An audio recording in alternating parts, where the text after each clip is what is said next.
It's Saturday in America. I'm Kayleigh McEnany, and in moments you will hear my exclusive interview with the Vice President of the United States, J.D. Vance. It was wide-ranging. We spoke about everything from Trump's efforts to finally put an end to the Iran war to the administration, which is now calling for Congress to do its part in protecting taxpayer dollars, your money, from being stolen by fraudsters. The Vice President also responded directly to a comment that was made about him by the Democratic Senate candidate from Michigan, Abdul El Sayed. It was pretty personal. In the Vice President's new book, Communion, which details his journey from atheism back to Christianity. Now, my interview with the Vice President. Vice President J.D. Vance, thank you so much for joining me. I appreciate it. Good morning. Thanks for having me. Of course. I'm going to get to your extraordinary book here in a moment. I read it. I'm very taken with the stories, and I'm fascinated by it. But I do want to start, Vice President, with some news of the day. And there was big news that you were in the Senate this week. You went to a lunch with senators. Iran dominated the conversation. So I was hoping you could give us a readout of that meeting. Yeah, well, love to go and hang out with some of my old GOP colleagues in the United States Senate. Great guys, people who are trying to do the right thing by the country. We talked about a number of issues. We talked about the budget reconciliation legislation that we're working on. Obviously, the president's priority right now is to get the Save America Act passed. I think it's absurd that we're the most advanced democracy in the entire world, and yet we don't have voter ID. That really has to change. We also, of course, talked a lot about Iran. And where Iran is today, Kayleigh, is that we're talking to the Iranians, of course. We're trying to maximize the amount of oil and gas that are coming out of the Strait of Hormuz. That's the thing that we're most focused on right now. And you see, I think, oil prices dipping around $80 a barrel today, sometimes a little bit lower. So we're just trying to make sure that we get what we need out of this particular conflict. If you go back and remember what it is that we've done here, we've destroyed their nuclear program. We've destroyed their conventional military. We've radically reduced their, what you might call their asymmetric military abilities. And right now we're trying to see if they're willing to make the kind of long-term changes that would be necessary to have a better relationship with the United States. And if not, that's fine, too. We're just going to keep on applying the pressure that we can apply and getting as much oil and gas out of the Middle East so that Americans can enjoy lower gas and energy prices. So that's the delicate dance. The final thing I'll say about this, Kayleigh, is I try to remind people that we're really in the middle of the game here. This thing is not over. It's obviously not at the beginning. We're in the middle of the game, and we're applying a whole host of tools, diplomatic, economic, military tools, to ensure that we get the best outcome for the American people. I feel quite confident we will get there, but we're still a bit in the middle of the game. And the Iranians, through different methods, have broadcasted that they look to tighten their grip on the Strait of Hormuz. So in a theoretical deal, what would an acceptable status quo be for the Strait? Well, our expectation is you're going to see the same amount of oil and gas come out of the Gulf that you saw before the conflict started. That is what the Iranians have told us that they are going to do. That's what the entire Gulf coalition wants to do as well. But, we don't trust, we verify. We actually look not at people's words, but at people's deeds. You see some people within the Iranian system, of course, talk about tolling. The Iranians have told us they have no plans to toll the Strait of Hormuz. But again, we're going to see what actions actually happen. What's been going on for the past week or so is that the Iranians and the Gulf countries, particularly Oman, have been talking about how to ensure the safe flow of traffic. The one problem, of course, is the Iranians laid a large number of mines at the beginning of the war. And so what we're really working through now is how you can actually set up a traffic scheme so that the ships that pass can pass through safely. That includes, of course, demining. That also includes a commitment from the Iranians that they're not going to fire at commercial vessels. They're hurting in a big way. They want this thing to be over. The question is whether their system is able to give the things that are necessary for us to be happy, for us to feel like we've gotten what we need out of this particular engagement. That is still to be determined, but I do think that we've made some progress over the last few days. So to domestic politics, you had some policy critiques, some very fair ones, of El Sayed, of course, the Democratic nominee for Senate in Michigan. Rather than responding to your policy critiques, here's how he responded. Listen to this. Is that Peter Thiel's boy with that Ohio charisma he's got? That guy. I think we've had enough of him. The last thing that he said that made any sense was hillbilly elegy after he said that Donald Trump had no business being president of anything. That was the last time he made sense, and then he decided to suck up to power. What's your response? Well, look, I don't pay that guy much mind. The problem with El Sayed is that he is a person who claims to stand for working people, and yet he opposed Donald Trump's policies that have quite literally saved the Michigan auto industry. This is not a guy who wants a prosperous economy where auto workers and everybody else can actually raise a family, ideally on a single wage if they so choose. What he is actually trying to build is an economy where you tax some people, you give it to Democratic Party favored interest groups, and that's just not how you create prosperity. You create prosperity by actually rebuilding the middle class of this country, rebuilding the industrial foundation of middle class prosperity. So, of course, he's going to make personal insults. He's also gone after my kids. He's just kind of an odd guy. But I think that it's telling that instead of talking about what he wants to do to make the lives of Michiganders better, he takes personal insults at me. I'm the vice president. It comes with the territory. I think the guy's crazy and would be a terrible senator for the people of Michigan. We're going to make that case, and obviously the people of Michigan are going to make their vote. And one thing that he doesn't talk about too often, but you certainly do, is fraud. And the American people care deeply about it. I watched your fraud roundtable, the task force, with great interest this week. You laid out a three-part plan for Congress to help out with this. And one of the interesting points was data sharing and forcing Democratic states to share their data with you. I'm curious why you would need legislation to force Democrats to combat fraud. I would think they would willingly turn this information over to you. You would think so, Kayleigh, but unfortunately, too much of the Democratic Party boss runs on the money that comes from fraud. The NGO network, the political parties, some of the nonprofit organizations in these blue states, they actually depend on the fraud to fund their operations. And to explain this a little bit to the American people, Kayleigh, the craziest thing, I was literally shocked by this the first time that I realized that when we send, for example, $8 billion to the state of California to run their food stamp program, they don't even verify eligibility. You could have illegal aliens on that program.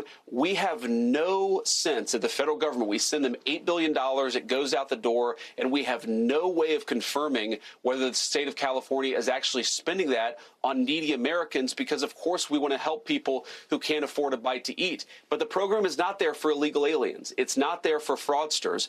And what California and so many blue states have done is really turn down the eligibility requirements, turn down the verification requirements, and we unfortunately are just going to have to force them into some basic stuff. Things like checking when somebody signs up for food stamps. Are they in this country legally? Do they actually have proper photo identification? Have they committed a terrible felony in the last couple of years? Basic eligibility checks that so many blue states are not doing. So we're going to have to force them to do that. And that's one of the things we've talked about with our congressional colleagues is just forcing some of these blue states to share the data.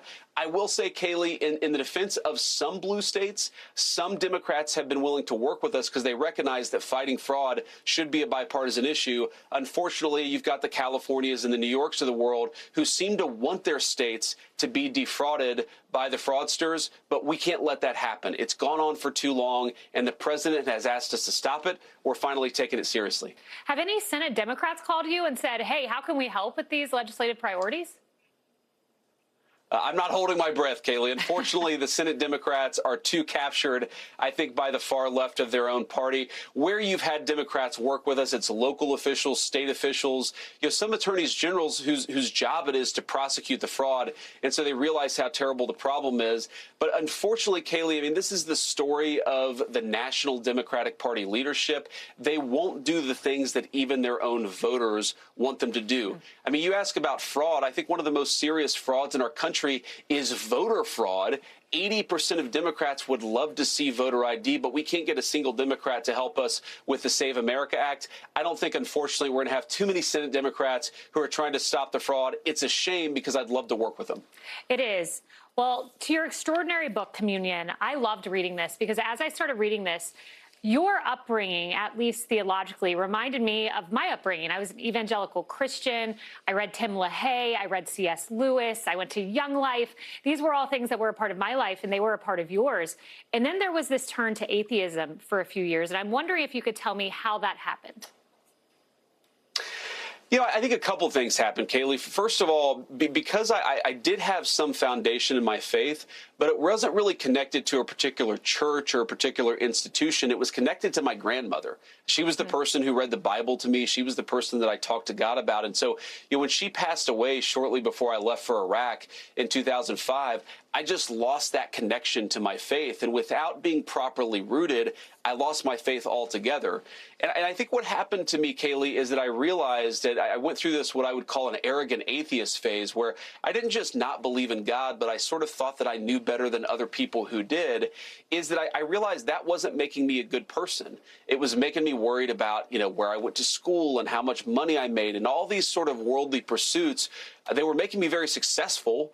I was getting good jobs. I was going to good schools, but they weren't making me a good human being. And the more that I thought about what is it that actually makes a person good and virtuous, what are the things that actually matter, the more I realized that, these Christians that I kind of dismissed for a period of my life, they actually had their act together. And if they had their act together, maybe it was rooted in some truth about the divinity of Jesus Christ, about the fact that he came and died for us. And so I started to be curious in Christianity because I saw the truth of Christianity reflected in a lot of people around me. Yeah, and the way you described this, I thought it was so interesting because it was not this epiphany of, wow, atheists are correct intellectually. I've been brainwashed in a classroom. You describe it as it's not hearing an anti-Christian worldview every morning in college lectures. It's having a routine Christian existence replaced by something different. I'm curious if your return to Christianity, to Catholicism, was that incremental or was there an aha moment?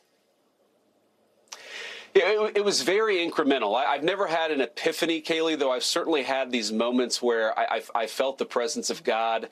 I talk, for example, about this, moment that I had at a conference where a friend and I were talking about Christianity and talking about Catholicism. And there was this moment where a glass fell off the wall at the point of our conversation where, I think an atheist would dismiss that as, oh, who cares? A glass fell off the wall. But at that moment, it felt like God was trying to send me a message. You have these little moments like this, but I never had an epiphany. What I did is have this slow realization that Christianity was true. And it really did start with this recognition, Kaylee, that so many of the Christians that I saw around me, obviously we're all imperfect people, but they had their act together. They were focused on the things that really mattered. I didn't care, and frankly, my wife didn't care whether I was super successful, whether I became the vice president or a best-selling author or successful in business. She just wanted me to be a good man, and I wanted to be a good husband and a good father. And I felt like Christianity answered that yearning better than anything else that I saw in the world. And that really is what led me back, but it was a slow process. Yeah, no doubt Christianity holds the answer. There was also a moment in your book that I was fascinated by, and it's a car incident that you had. You were driving back from Mama's funeral, and I hope that you could tell me this story, and you almost got into a car accident, but you didn't. And I'm wondering if you could share that story and then answer if you thought that was supernatural. Yeah, so I definitely do think it was supernatural. I mean, I talk about, this quote from the movie Pulp Fiction that what matters is not whether it's an according to Hoyle miracle. What matters is whether you feel the touch of God. And what happened to me, Kaylee, is I was returning from my grandmother's funeral in eastern Kentucky. I was driving back to my Marine Corps base in North Carolina, and I was on one of these sort of narrow mountain backcountry roads, and I kind of came around a corner. I guess it had been raining, and I was going a little bit too fast. And it was one of these moments where, the car is spinning. You don't know when it's going to stop. And if it doesn't stop, you're going to tumble over the mountain and be seriously injured or worse. But the car came to this perfectly gentle stop right as I was about to fall over the mountain. And again, maybe the laws of physics can explain what happened, but in that moment, I felt the touch of God. And I think that my own attitude on this, Kaylee, I've talked to a lot of friends, atheists and Christians about this, is that God is always sending us these little messages. It's not necessarily with a megaphone. It doesn't necessarily smack you across the face, but there are all of these subtle moments where I think God tries to speak to us. That was certainly one of those moments for me. Well, it's a great book. We encourage everyone to buy a copy of Communion. Vice President J.D. Vance, thank you so much for your time. Thanks, Kaylee. Take care. You can read about the Vice President's spiritual journey in his new book, Communion, Finding My Way Back to Faith, still on the New York Times bestsellers list. And next, Dr. Anthony Fauci might have remained silent before Congress, but I observed him firsthand in the Situation Room. A former White House colleague of mine next with his exclusive thoughts on the Fauci diaries.